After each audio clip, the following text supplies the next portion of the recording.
হঠাৎ আপনাকে এক ডাক্তার রিপোর্ট দিয়ে বলল আপনি মাত্র 30 দিন বাঁচবেন, আপনার ক্যান্সার হয়েছে, এখন আপনার শেষ স্টেজ যাচ্ছে। এটা শুধু আপনি জানেন, আপনার পরিবার কিংবা বন্ধু বান্ধবরা কেউ জানে না। এখন এই রিপোর্ট পাওয়ার পরে আপনি বাসায় গেলেন।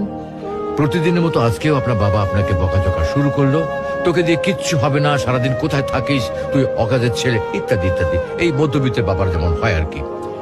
তখন কি প্রতিদিনের মতো আজও আপনি তর্ক করা শুরু করবেন, নাকি প্রাণ ভরে বাবার বকাগুলো শেষবারের মতো আরেকবার শুনে নেবেন? হঠাৎ আপনার মা এসে আপনাকে বলল, নে বাবা ভাতটা খেয়ে নে। আপনার মনে হবে এই বুঝি আপনার মায়ের শেষ হাতের খাওয়া, আপনি আর বাঁচবেন না। আপনি পরম তৃপ্তি নিয়ে খাবেন এবং আপনার কাছে মনে হবে এটা আপনার শ্রেষ্ঠ খাবার, যদিও ডাল ভাত হোক না কেন।